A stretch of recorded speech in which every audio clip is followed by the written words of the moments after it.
Pues muy buenos días de nuevo a todos y a todas, hermanos, hermanas. Y la verdad que sí que es importantísimo de poder buscar la dirección del Señor ante la responsabilidad que siempre es muy grande de traer la palabra y pedirle al Señor que sea su palabra, lo que ha puesto en este caso en mi corazón, lo que tenga la capacidad de transmitirlo a vosotros.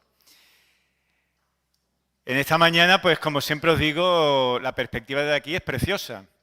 Os animo a que os esforcéis para compartir la palabra, ya que está la semana que viene, porque es de muchísima alegría de ver los rostros de todos vosotros, vuestras caras. Algunos os veo con más asiduidad, otros con menos, pero una bendición muy grande de teneros hoy aquí enfrente y dispuestos, con corazones dispuestos, ¿no?, a escuchar la palabra del Señor. Hoy quisiera hablaros de algo que a lo mejor os puede llamar la atención en un principio, que también estuvimos el jueves precisamente comentando. El jueves fue, como expresaron varios hermanos en el grupo, un precioso día o una preciosa tarde, donde realmente la fragancia, el olor, ¿no?, de toda la bendición enorme, de toda la enorme bendición que el Señor nos estaba dando, pues salió como dice la palabra, como olor fragante, ¿no?, ante el Señor, ante Dios. Y estuvimos hablando de algunas cosas muy interesantes y estuvimos hablando precisamente acerca de olores y acerca de fragancias, cuando hablamos en el tema de la oración. Y estuvimos hablando de cómo la oración del justo, pues sube como ese olor fragante delante de la presencia del Señor. Y hoy quería también hablaros de olores, de fragancias, ahora que estamos en esta época tan navideña que uno va por el centro y está lleno de olores y de fragancias tan agradables y que nos traen recuerdos tan agradables. Luego también voy a hablar de otra cosa que también estuvimos hablando el jueves y que de hecho también lo ha dicho hoy, lo anunció Juan. Pero hablar de olores porque olores siempre es algo muy, muy curioso. Yo tenía un amigo, bueno, tengo un amigo que hace ya algún tiempo me decía una vez en el coche, hablamos de muchas cosas y una de ellas, un día, no sé por qué, salió el tema de las fragancias que tenemos en las casas, ¿no? ¿Cómo se llama? Los ambientadores. Y me decía, he comprado por internet un pedazo de aparato impresionante. Tiene como 6 cargas de distintos olores de ambientadores. Yo, claro, eso me llamó mucho la atención. Digo, ¿para qué quieres tantos olores? Porque yo no sabía si salían todos los olores al mismo tiempo o cómo. Dice, no, porque escuché en televisión no hace mucho un programa que dice que es aconsejable que de vez en cuando el olor se cambie. Porque si siempre tienes el mismo olor en tu casa, llega un momento que apenas lo detecta. Lo detecta la gente que viene de fuera. Y digo, pues mira, pues puede pasar eso, porque yo llevo ya 40 años con distintos coches y siempre huelo a pino, y es verdad que ya a última hora no huelo a nada, ¿no? Y aquello funciona, pero tiene que ser cierto.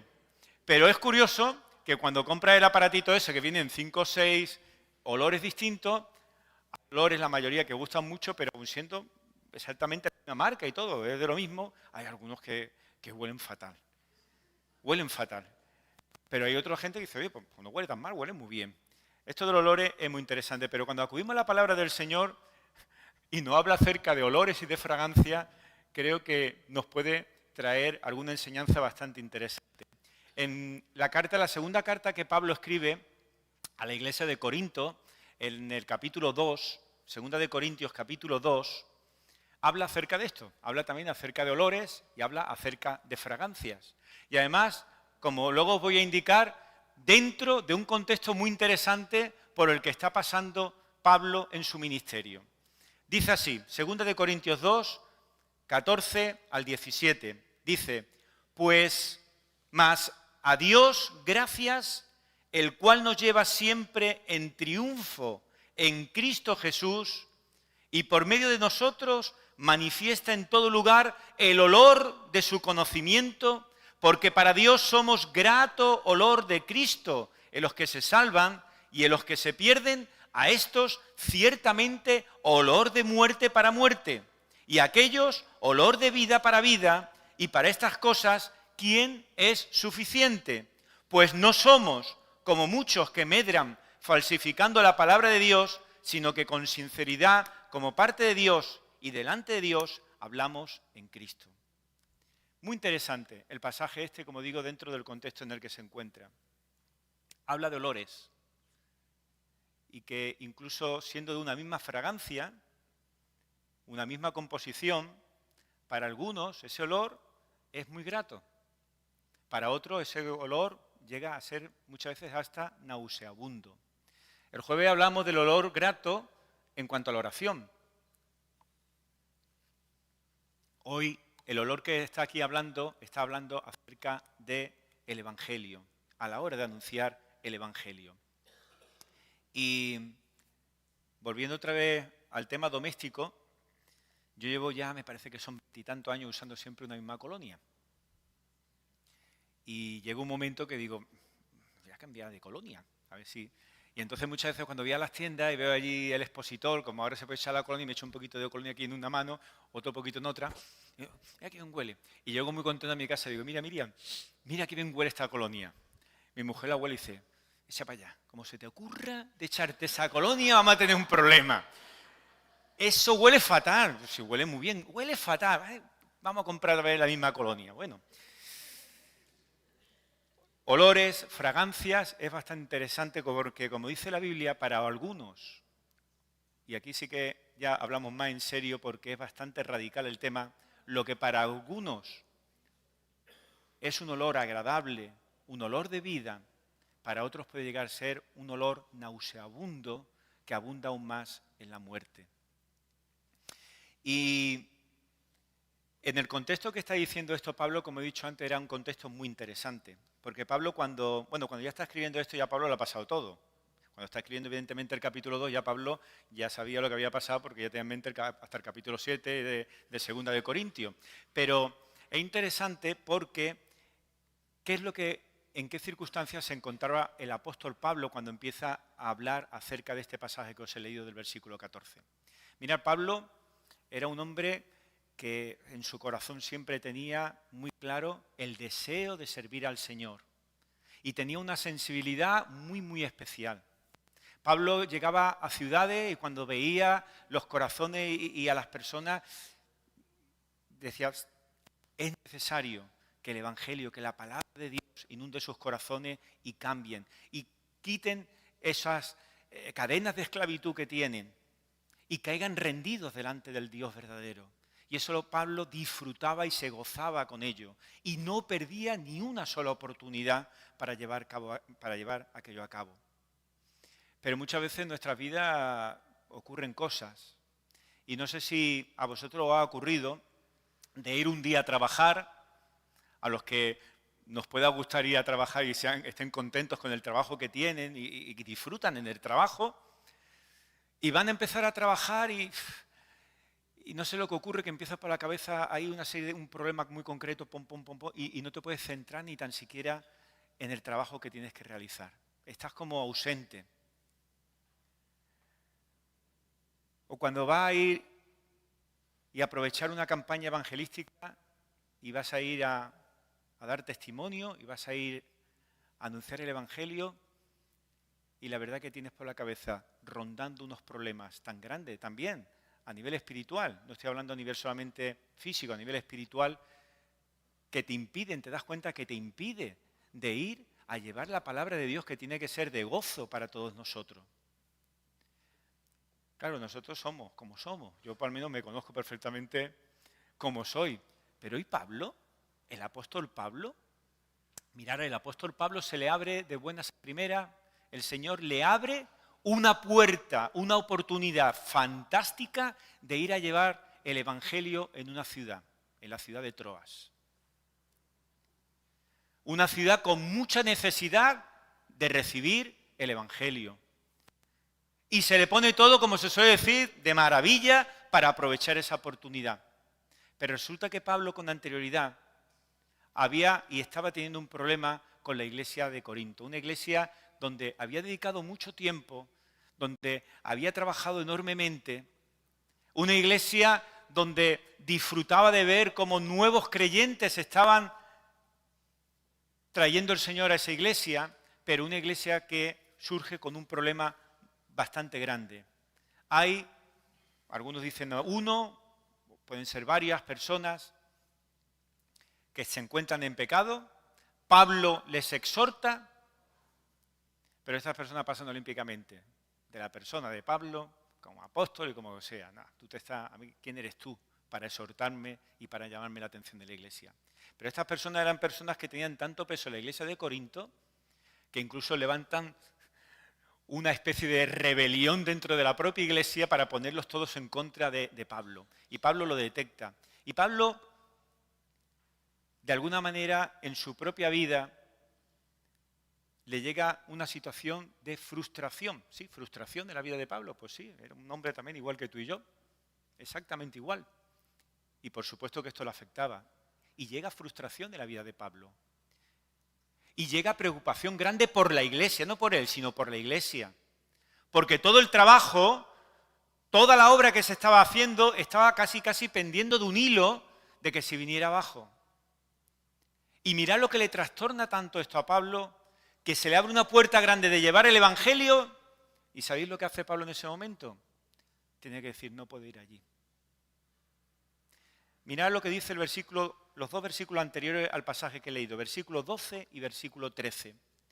Dice, de 2 de Corintios 2, dice, cuando llegué a Troas para predicar el Evangelio de Cristo, aunque se me abrió puerta en el Señor, no tuve reposo en mi espíritu por no haber hallado a mi hermano Tito, así despidiéndome de ellos, partí para Macedonia. Allí, en Troas, esperaba Pablo que Tito le trajera noticias de cómo había ido todo, cómo estaba yendo todo en la iglesia de Corinto. Pero mira tú por dónde Tito por ahí no aparece. Y eso todavía le crea una mayor presión a Pablo, una mayor preocupación, y pierde la oportunidad en ese momento de ir a predicar a Troas y se marcha a otro lugar. Con esto me hago una pregunta que espero que nos la hagamos todos. ¿Qué ocurre cuando estás tan desanimado que ni tan siquiera puedes compartir el Evangelio con nadie? Qué situación tan chunga, ¿no? Qué situación tan complicada. ¿Puede ocurrir esto? Y si esto ocurre, ¿qué haces para salir de esa situación? Pues esa era la situación en la cual se encontraba, como digo, el apóstol. Estaba afligido, preocupado, tanto que no podía trabajar adecuadamente. ¿Y qué fue lo que hizo Pablo? Pues ahí empezamos ya, como decía la oración José Luis, a aprender algo de lo que nos dice el pasaje. ¿Qué es lo que hace Pablo? Lo vamos a ver.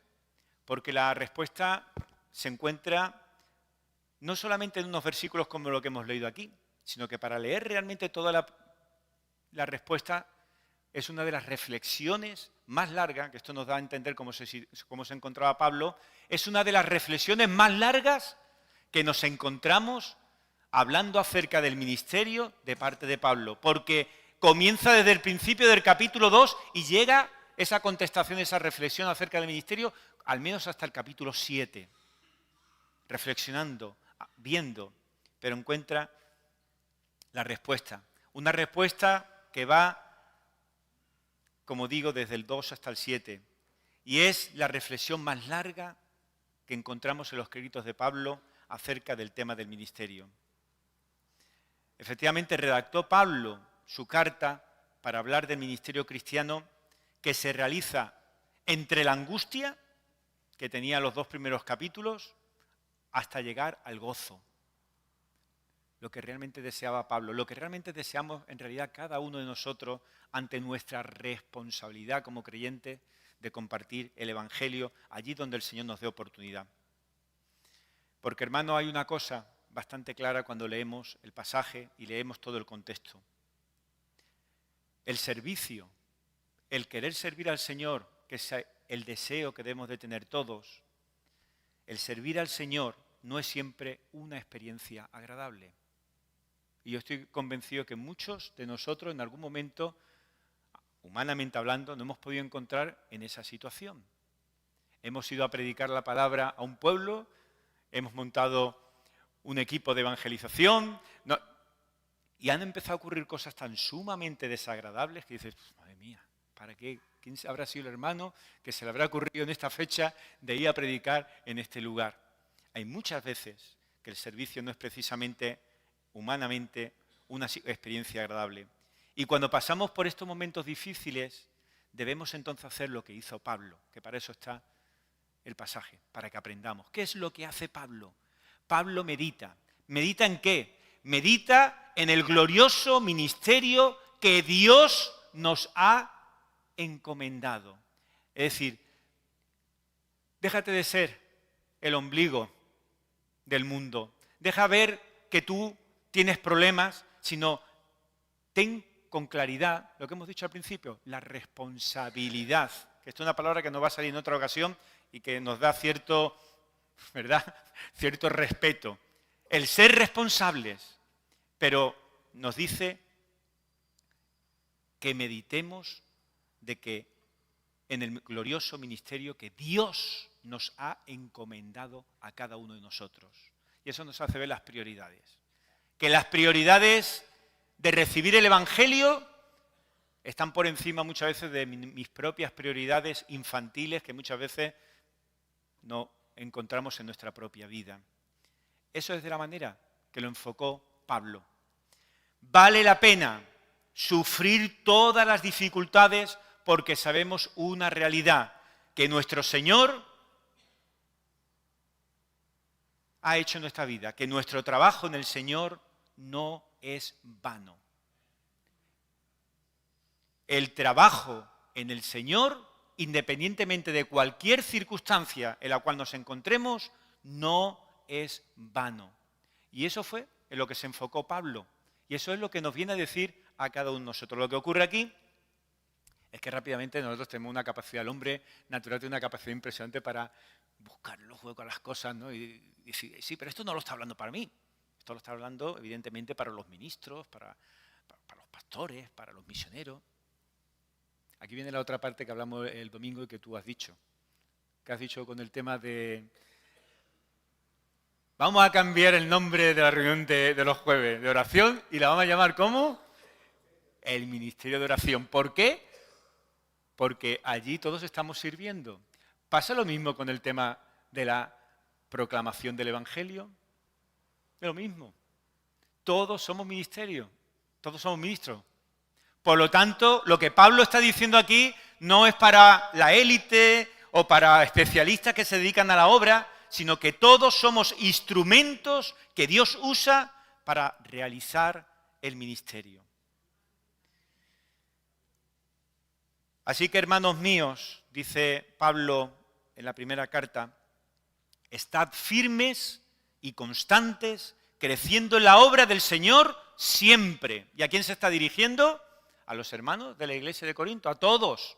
Es decir, que esa responsabilidad que Pablo está dando es para todos. Todos los convertidos tienen la responsabilidad de servir. Todos los salvos son ministros de la obra del Señor. Nadie se escapa. Y nos gustaría en muchas situaciones escaparnos, pero no nos escapamos ninguno. Todos los que hemos sido cambiados por el Señor, todos los que hemos caído rendidos reconociendo a Jesús como nuestro Señor y Salvador. Y esta enseñanza no es para unos cuantos, como digo, sino que es para todos los hijos de Dios. Así que tras ver esto, de que todos los creyentes somos ministros para llevar el Evangelio, en este pasaje que he estado compartiendo hay al menos 3 principios importantes que Pablo nos está dando, que vamos a tener en cuenta también en nuestras vidas para que podamos proclamar de una manera eficaz el Evangelio. Primero, que somos partícipes en el triunfo de Cristo.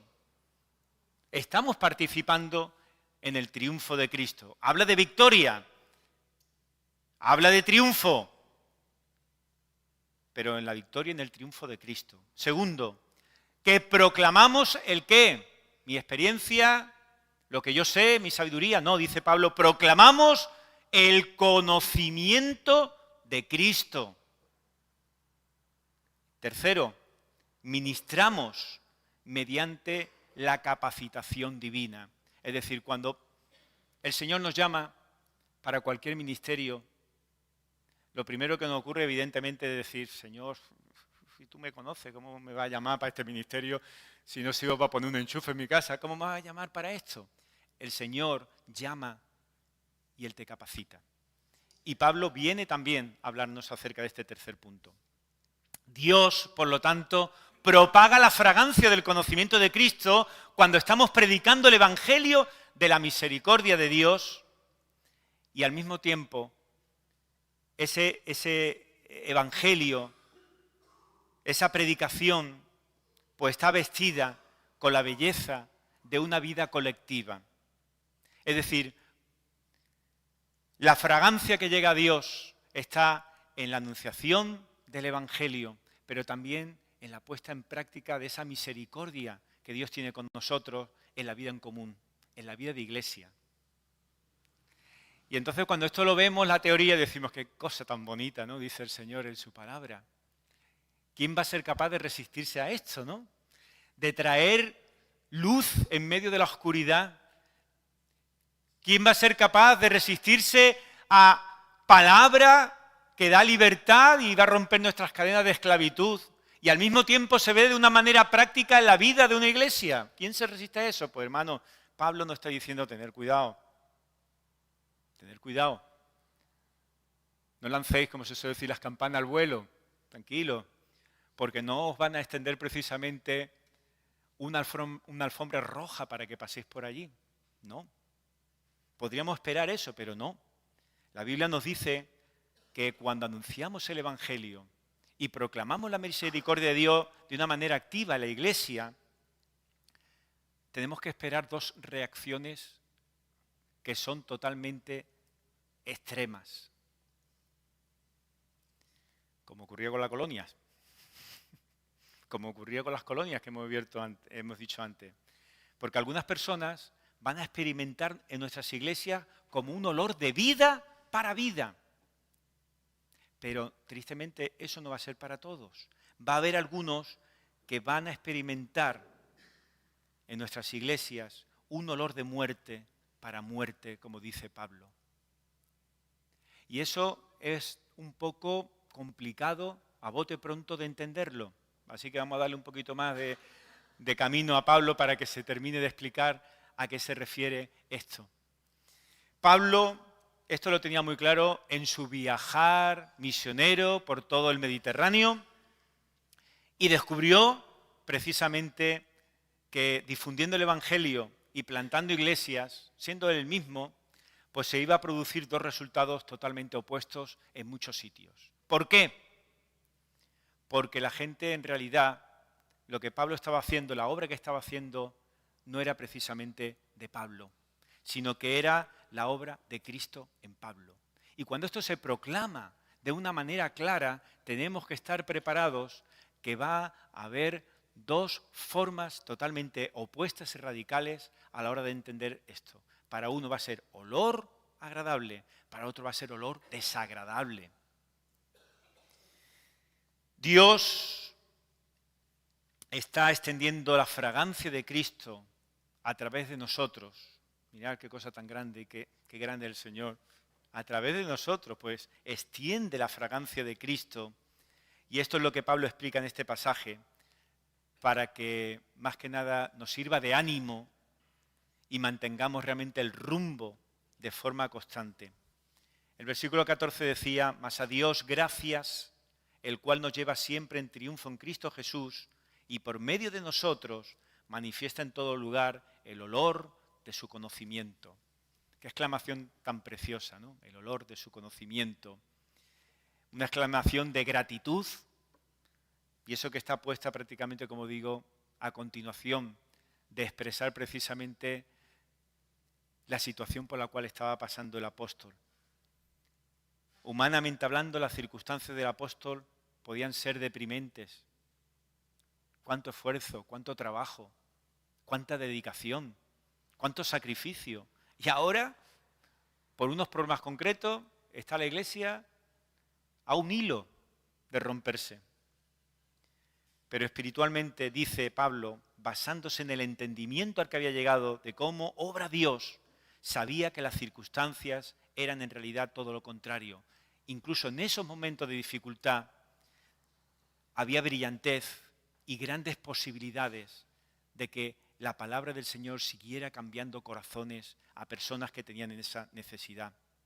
Y lo expresa, como dice el versículo, como que Dios nos lleva siempre en triunfo en Cristo Jesús. Nos lleva siempre en triunfo, independientemente de las circunstancias, nos lleva siempre en triunfo en Cristo Jesús. Y cuando habla de triunfos, cuando habla de victorias, Pablo está aquí poniéndonos delante una comparación con lo que era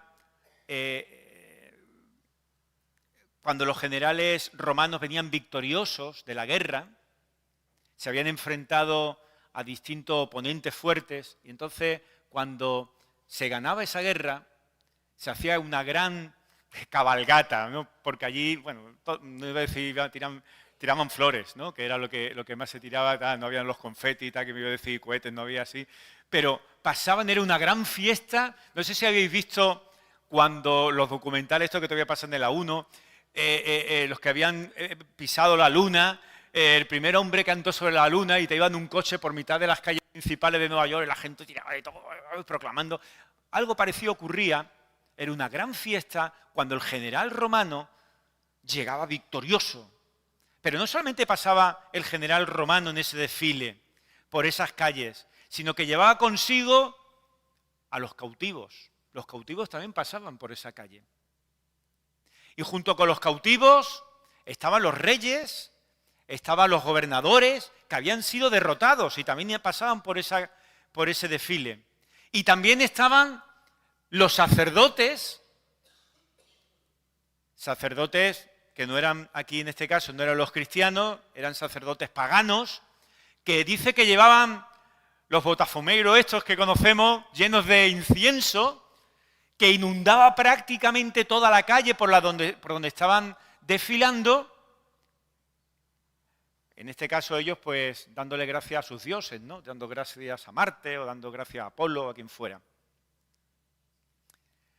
Pero hay un detalle interesante.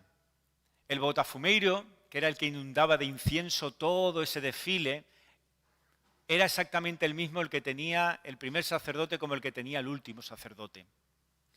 Pero los que desfilaban en la derrota habían dos grupos. Había un primer grupo que desfilaba, que había sido derrotado, pero este grupo, estos gobernadores o estos reyes de esos que habían sido derrotados, iban libres, no llevaban puestos ni los grilletes ni nada, porque ellos habían reconocido que habían sido derrotados por el general romano, se les había perdonado, se les había cambiado su vida, se ha dicho, pues, por tener ese reconocimiento, vais a volver otra vez la posibilidad de ir a vuestras ciudades. Y si tú eras gobernante o tú eras rey, vas a volver a tu país y vas a seguir siendo rey o gobernante. Pero ahora vas a trabajar para el Imperio Romano. Y estos marchaban casi triunfantes también, y eso que habían sido derrotados, marchaban triunfantes en ese desfile. Y se empapaban y estaban impregnados del olor de ese incienso que salía de los botafumeiros estos que llevaban los sacerdotes. Pero había otro grupo, el que estaba detrás, y este grupo sí que iba encadenado. Estos habían sido los rebeldes hasta última hora. Estos habían sido los que, aun siendo derrotados, no estaban dispuestos a reconocer su derrota, y si se le quitaban las cadenas iba a volverse otra vez en contra de ese gobernante, de ese general. Y estos también estaban impregnados del incienso, del olor de incienso que estaba llegando a sus vidas. Pero ¿sabéis una cosa? Para unos, el olor del incienso les era vida, era olor de vida. Para los otros, era olor de muerte. El mismo incienso, el mismo olor, para unos de vida, para otros de muerte. Y eso es lo que Pablo, de alguna manera, en el pasaje está apuntando. ¿Cómo es posible que un mismo olor para unos sea agradable, para otros sea nauseabundo? Unos se han rendido, los otros no. Pablo, evidentemente, lo que estaba diciendo acerca de esto, estaba presentando quién era el general victorioso. El Señor, Cristo. Él ha vencido y es proclamado. Y el propio Pablo decía, y yo soy como aquel que voy en el desfile, que he sido derrotado, pero he reconocido al Señor. Reconozco que Él es el Rey. Reconozco que Él es mi Salvador, que va a ser mi Señor a partir de ahora. Y para ellos serán olor de vida, como Pablo dice. Esta es la metáfora que de alguna manera Pablo hace referencia acerca de la victoria que nosotros tenemos en Cristo Jesús. Somos partícipes de la victoria en Cristo Jesús. Nuestra posición en Cristo, en medio de cualquier dificultad, garantiza que triunfamos en nuestro ministerio, no por tu esfuerzo, no por tu capacidad, sino porque la victoria está en Cristo. Versículo 15, porque para Dios somos grato olores de Cristo los que se salvan y en los que se pierden. A estos olor de muerte, para muerte, y a aquellos olor de vida, para vida. Y aquí lo hemos visto de la manera que Pablo lo estaba exponiendo. Pablo nos dice que ir por ahí predicando las buenas nuevas a Jesucristo y el hecho de que Jesús esté vivo y pueda liberar en el día de hoy a los hombres y los libre de su tormento, son en todas partes, aunque lo proclamemos nosotros, son fragancia para Dios de la vida de su Hijo. Donde quiera que iba Pablo, Dios podía aspirar la dulzura, Dios podía aspirar la belleza de Jesús a través de lo que Pablo estaba haciendo. Pero aún más que eso, era una fragancia de Cristo para los hombres. Así que allí donde Pablo iba, decía que las personas eran o bien ayudadas a vivir en la libertad en Cristo, o bien se llenaban de ira y se endurecían aún más en su posición y se adentraban más en la muerte. No es que ese olor le causaba la muerte, sino que dentro de su muerte ahondaban más en esa muerte. Pero nadie le resulta indiferente, y eso es importante, y eso es lo que suele ocurrir cuando uno, con fidelidad a Dios, con fidelidad a su evangelio, anuncia la palabra de Dios. No causa nunca indiferencia, pero, como dice Pablo, unos pueden ser agradables y pueden ser olor de vida, y para otros algo desagradable y olor de muerte. ¿Y esto qué significa? Significa que el mundo no estaba impresionado por el propio apóstol Pablo, sino, bueno, el propio apóstol Pablo, sus ojos estaban diciendo y veía que él no había hecho nada extraordinario, no era él el que lo hacía. Pablo eso lo dice en muchas de sus cartas, pero se sentía en momentos frustrados, como he dicho, con un gran sentimiento de fracaso que le atenazaba incluso para poder compartir el evangelio. Pero a pesar de ello, lo que ocurría en realidad era que sabía que al no descansar ese ministerio sobre sus débiles esfuerzos por hacer algo, sino en su esperanza, era donde estaba realmente descansando, era Dios el que iba a hacer algo a través de él. Y esa es la enseñanza también que Pablo nos está diciendo en el pasaje. Tú te esforzarás todo lo que quieras, insistirás todo lo que quieras a la hora de estar sirviendo y de estar llevando el evangelio donde sea. Y te podrás encontrar gente que te dice, amén, pero habrá gente que diga, por aquí no pases más. Pero no eres tú, no es tu obra, es la obra del Señor. Es la obra del Señor. Descansa en su poder, descansa en Él. Nuestra vida, a donde quiera que vayamos, despide un aroma agradable que debe de impregnar todo lo que nos rodea. Y eso dice el pasaje que es por el conocimiento del Señor. No estamos compartiendo cualquier cosa, de ahí la responsabilidad que siempre tenemos. No estamos compartiendo cualquier cosa, ni cosa pequeña. Estamos compartiendo la luz en medio de la oscuridad, estamos compartiendo vida en medio de la muerte y estamos compartiendo, como digo, el conocimiento del Señor. Ese es el mensaje grato que anunciamos por medio de nuestras vidas y por medio de nuestras palabras. Y hay un versículo, el final del versículo 16, tiene una pregunta que es súper interesantísima. En medio de todo esto que Pablo está diciendo, dice, muy bien, pero ¿quién es suficiente? ¿Quién es suficiente para esto? Pablo, rápidamente, en el capítulo siguiente, él mismo lo responde. En el capítulo 3, en el versículo dice, no que seamos competentes por nosotros mismos para pensar algo como de nosotros mismos, sino que nuestra competencia proviene de Dios. Dependo del Señor. Es Él el que hace su obra. Yo soy simplemente instrumento en las manos del Señor. Y le tengo que pedir al Señor, Señor, que sea instrumento, pero que sea útil, instrumento útil para tu obra. Último versículo, 17. Pues no somos como muchos que medran falsificando la palabra de Dios, sino que con sinceridad, como de parte de Dios y delante de Dios, hablamos en Cristo. Esto es bastante significativo de que lo ponga después de poner esos tres principios que hemos visto en el capítulo 14, en el versículo 14, en el 15 y en el 16, que nos hablaba de que participamos en el triunfo de Cristo, que proclamamos el conocimiento de Cristo, que ministramos mediante la capacitación de Dios. Porque aquí Pablo ahora nos habla de un contraste. Nada más comenzar el versículo, no somos como muchos. No quiero que me comparéis como muchos. ¿Como quién? ¿A quién te estás refiriendo? Esos muchos, en el siglo I, del primer siglo de la Iglesia, había muchos que habían encontrado un auténtico chollo. Un chollo, la palabra del Señor. Y vendían como si fueran baratijas espirituales, determinados temas que eran secundarios en la palabra, pero que con mucho arte lo ponían como algo principal.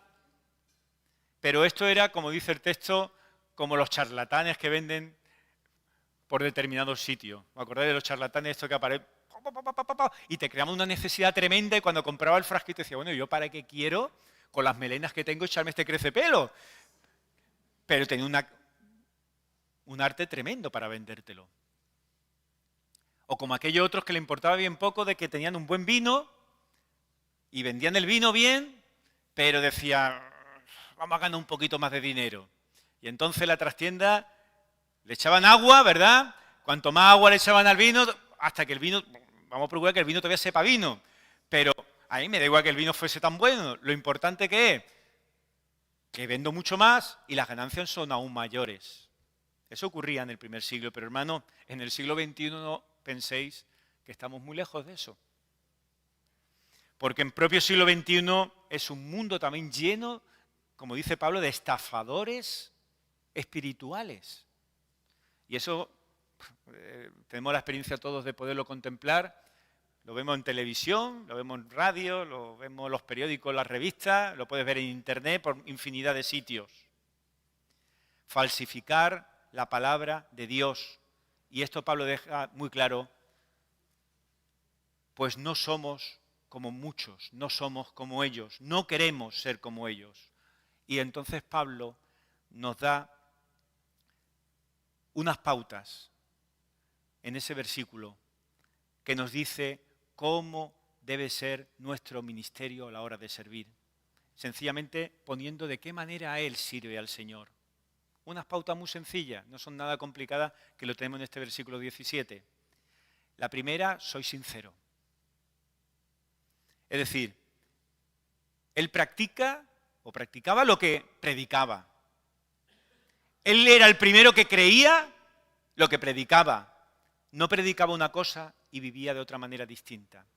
Y entonces nosotros lo vemos esto y decimos, pues Señor, esto me parece que lo tenemos que aplicar en nuestras vidas personales y en nuestra vida de iglesia. La sinceridad. ¿Somos nosotros los primeros que nos creemos lo que predicamos?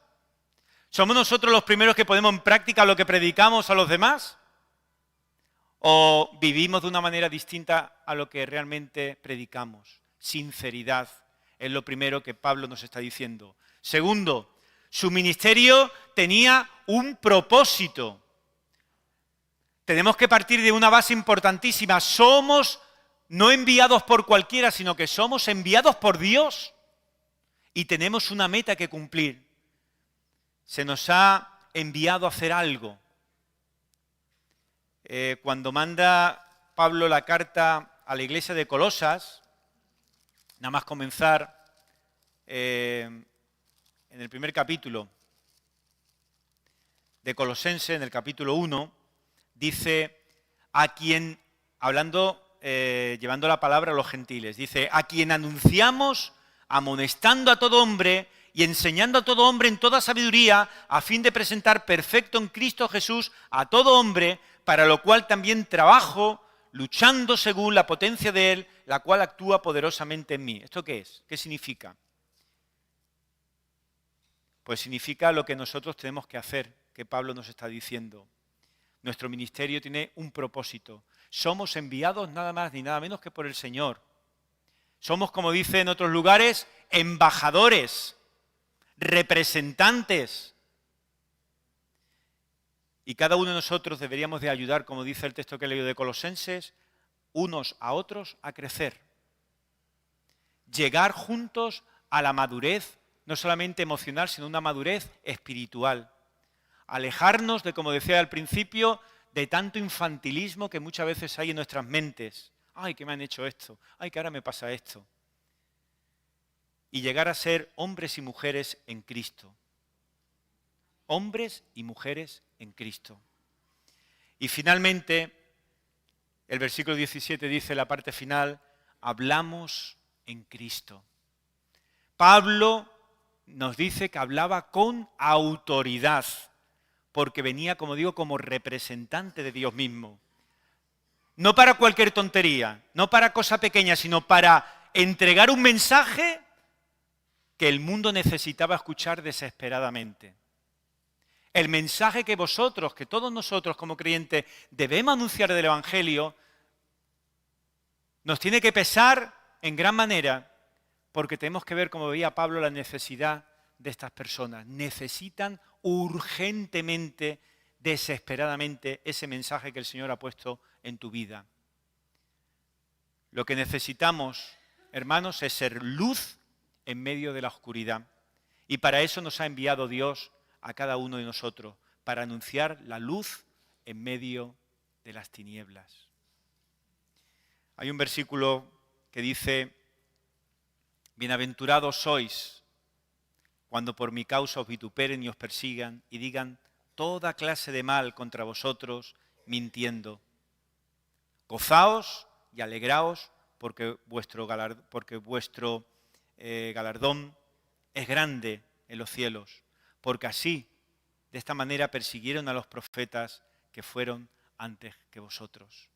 Hermanos, sabemos que el mundo, aunque llevemos la palabra pura, real del Señor, no vayamos a pensar que vamos a tener esa alfombra roja, ¿no?, a nuestros pies. Pero eso sí, pedí al Señor que seamos fieles a Él y seamos fieles a su Evangelio.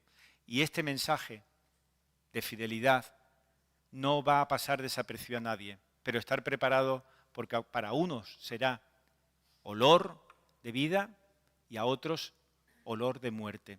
Que el Señor nos bendiga.